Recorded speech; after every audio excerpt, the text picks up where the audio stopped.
Hello guys, मैं हूँ राधिका। स्वागत है आपका बाबा क्रिएशन में। तो लौट आई हूँ एक नई वीडियो के साथ, जिसमें आज हम बनाने वाले हैं ये ब्यूटीफुल सा श्रग, जिसको आप किसी भी टॉपर के अंदर पहन सकते हैं या किसी भी अंदर स्लीवलेस के साथ पहन सकते हैं।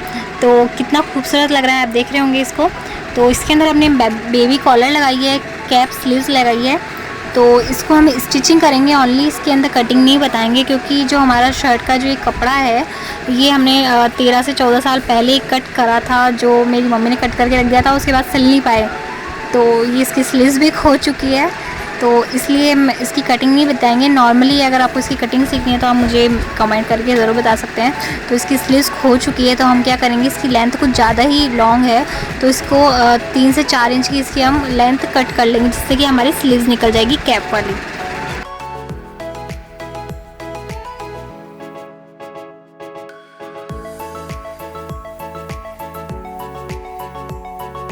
तो अब करते हैं स्टिचिंग स्टार्ट। तो सबसे पहले हम इसके अंदर करने वाले हैं, ये जो हमारा फ्रंट वाला पीस है, इसके अंदर हमें अंदर की पट्टियाँ लगानी है, यानी कि जो हमारा कपड़ा साइड का थोड़ा बहुत बचा हुआ है उसको हमने 2 से 3 इंच की चौड़ी पट्टी है, और लेंथ आपकी जितनी भी है उसके अकॉर्डिंग ले लें। तो जो हमारी लेंथ थी उसके अकॉर्डिंग हमने इसको जॉइंट भी कर लिया है। थोड़ा छोटा था ये कपड़ा, तो उसको हमने लेंथ को जॉइंट कर लिया। इसको सीधे की तरफ आपको लगाना है, इस तरह से उसको अंदर की तरफ फोल्ड कर देना है। तो सीधे की तरफ हमने इस पट्टी को लगाया और इसको अंदर की तरफ फोल्ड कर देंगे। देखिए इसमें जॉइंट लगा हुआ दिख रहा होगा इस पट्टी में, क्योंकि पट्टी थोड़ी छोटी थी।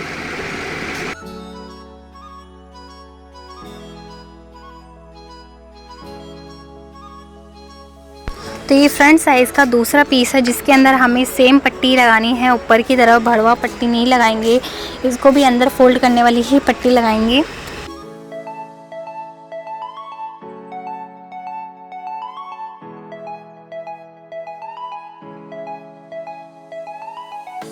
अब इस पट्टी को खोलेंगे और इसकी तरफ पट्टी की तरफ दबाव की सिलाई लगाएंगे। दोनों पीस में सेम ऐसा ही प्रोसेस रहेगा।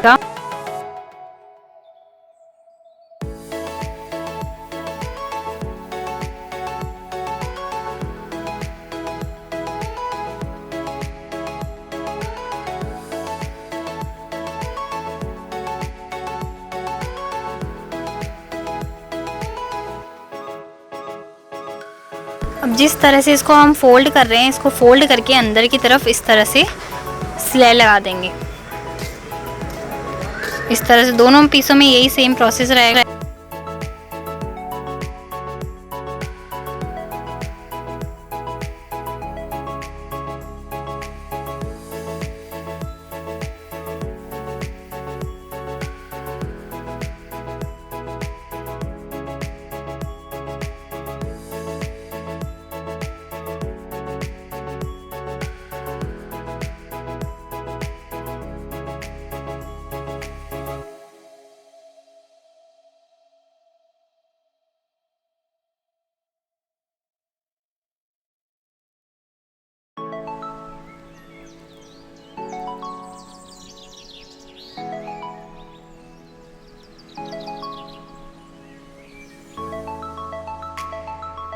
तो फ्रंट साइड्स की मुड़ाई तो हो चुकी है। अब हम कंधे जॉइंट करेंगे। नॉर्मली जैसे कंधे जॉइंट करते हैं वैसे ही कंधे जॉइंट होंगे, इसमें कुछ भी ऐसा कुछ अलग नहीं है।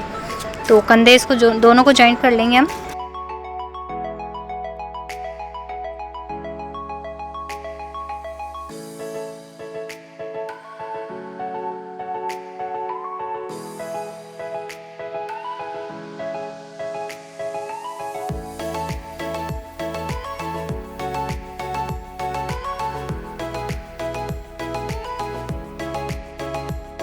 अब हमारे कंधे भी जुड़ चुके हैं। अब कंधे जुड़ चुके हैं। अब हमारी जो हमने जो नीचे की लेंथ कट करी थी, लेंथ में से हमारा जो कपड़ा कट किया था स्लीव्स के लिए, तो एक कपड़ा तो था हमारा बंद और एक था खुला, क्योंकि फ्रंट वाला तो खुला ही था।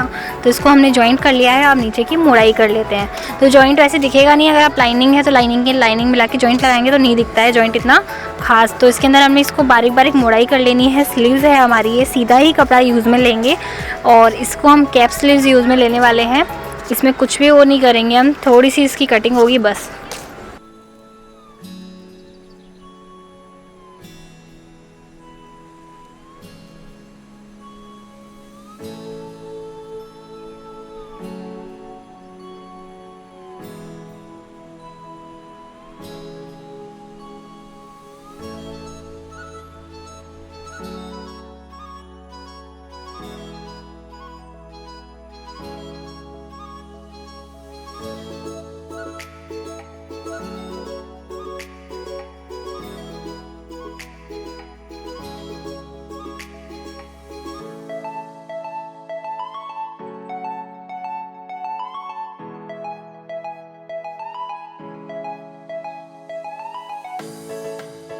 तो आप स्लीव्स स्टार्ट कर रहे हैं। इसमें हमने कुछ भी नहीं दिया है, इसका कोई शेप वगैरह, इसको स्ट्रेट ही कपड़ा रखा है। और इसमें सिर्फ बीच बीच में सल आएंगे, यानी कि कंधे के जॉइंट से 1 से 1.5 इंच पहले और 1 से 1.5 इंच बाद में, यानी कि ज़्यादा सल नहीं आएंगे इसके अंदर। तो आप ये बात ध्यान रखिए। अगर आपको कैप स्लीव में ऐसी स्लीव बनानी तो ऐसे बना सकते हैं, बहुत अच्छी लगती है। आपने देखा होगा मेरी जो स्टार्टिंग की वीडियो है या थंबनेल के अंदर, बहुत अच्छी लगती है ये स्लीव्स। तो आप ज़रूर ट्राई करिए एक बार इसको।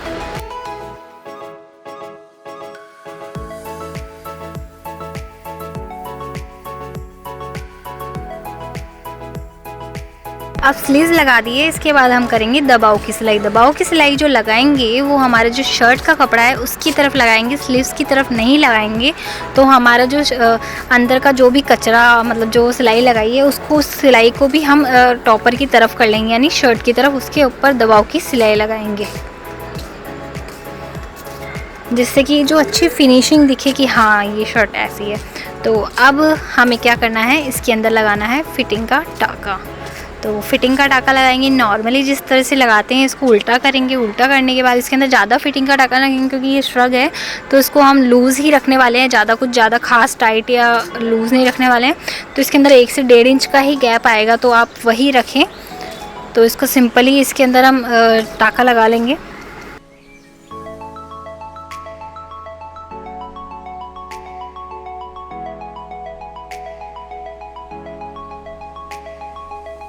अब जो दूसरी तरफ है उस तरफ भी हम सेम इसी तरह से लगाएंगे फिटिंग का टाका, जैसे कि हमने इस तरफ लगाया है।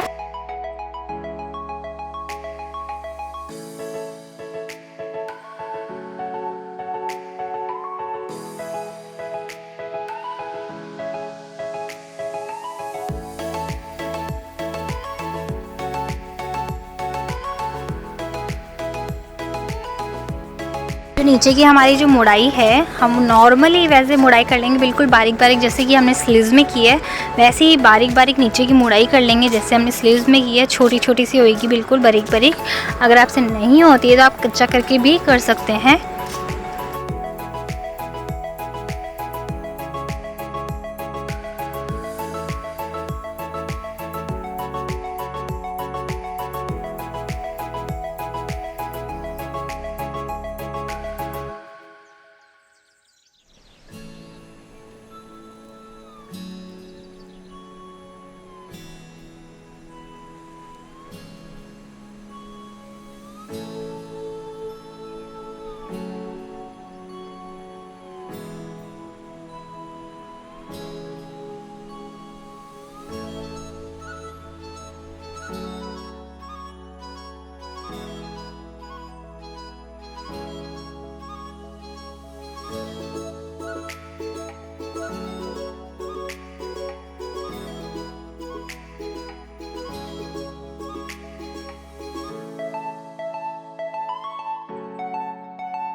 तो हमारा श्रग वैसे रेडी हो चुका है 90%। अब 10% हमारा बाकी है कॉलर लगाना, यानी कि बेबी कॉलर हमें लगानी है। तो बेबी कॉलर के लिए हमारे पास ये जो कपड़ा है, चौड़ा कपड़ा, इसको यूज़ में लेंगे। तो हमारा ये कपड़ा थोड़ा छोटा था, इसको हमने जॉइंट कर लिया है। बिल्कुल स्ट्रेट कपड़ा है, 4 इंच की चौड़ाई है। और जो लेंथ है, हमने देखो नेक को ऐसे डबल फोल्ड करके इसको नाप लिया है और उतना ही लेना है। और सेम इसका अस्तर यूज़ में लेंगे, क्योंकि हमारे पास इतना कपड़ा नहीं है कि हम नीचे की तरफ भी सेम कपड़ा ही लगाएं। तो आप अस्तर भी यूज़ ले सकते हैं, क्योंकि नीचे की तरफ कुछ दिखने वाला है नहीं। तो हमने क्या किया है, सीधा कपड़ा लिया है, उसको थोड़ा सा गोलाई का शेप दे देंगे, बिल्कुल थोड़ा सा, ज़्यादा भी नहीं, बिल्कुल थोड़ा सा गोलाई का शेप दे देंगे नीचे की तरफ। तो उसको बेबी कॉलर कहते हैं। देखिए जिस तरह से मैंने कट किया है उसी तरह से मेरी मम्मी ने कट किया है। अब इसको हमने क्या करना है, जो सीधा हिस्सा है उसको तो छोड़ना है खाली, और जो राउंड वाला हिस्सा है इसको गोलाई में लेते हुए, इसको राउंड घुमाते हुए एक तरफ, मतलब कि 3 तरफ इसकी सिलाई लगेगी। एक तरफ का हिस्सा छूटेगा, 3 तरफ, मतलब एक ऊपर नीचे, एक साइड, 2 साइड मतलब। तो एक साइड हो चुका है, ऊपर वाला साइड चल रहा है, और जो तीसरे नंबर का साइड है उसमें भी सिलाई लगेगी। नीचे वाला हिस्सा जो है वो हम बाद में यूज़ लेंगे, क्योंकि हमें स्टिच करना होगा हमारी शर्ट से। तो अब इसको घुमा देंगे यहाँ से भी।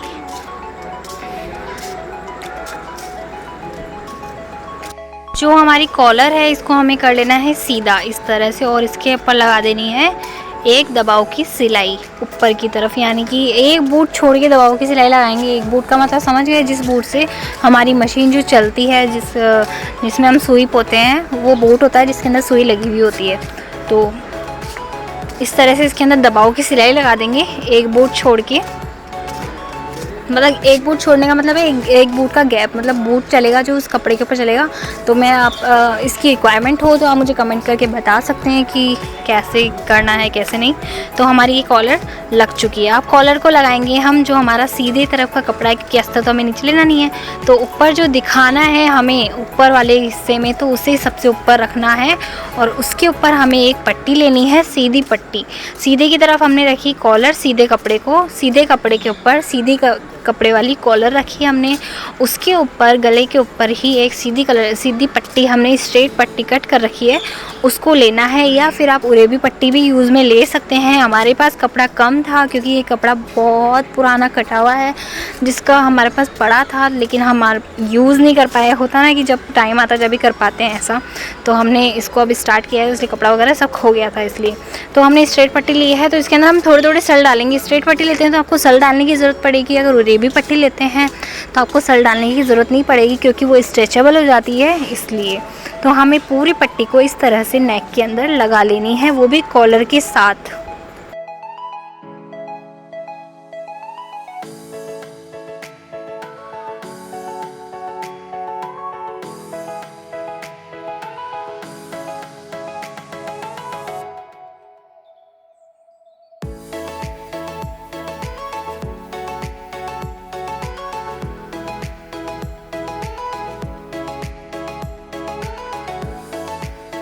अब पट्टी हमारी लग चुकी है। तो इसको करना है अंदर से अंदर की तरफ फोल्ड इस तरह से। अब अंदर की तरफ फोल्ड करते हुए इसके ऊपर दबाव की सिलाई लगाते जाना है हमें, इस तरह से जैसे हम लगा रहे हैं। लेकिन कॉलर को आप अलग रखें, जब भी आप इस तरह की कुछ करें तो कॉलर को अलग रखें और दबाव की सिलाई तब लगाएं। कॉलर के साथ लगाएंगे तो ऊपर दबाव की सिलाई दिखेगी, वो अच्छी नहीं लगेगी, और कॉलर आपकी उठी उठी रहेगी, अलग रहेगी सिलाई, तो ज़्यादा बेस्ट रहेगा। जैसे कि हमने कॉलर को अलग रखा है और इस कपड़े को अलग कर दिया है, बीच की तरफ हम सिलाई लगा रहे हैं, जो सिलाई दिखेगी भी नहीं, इनविजिबल रहेगी।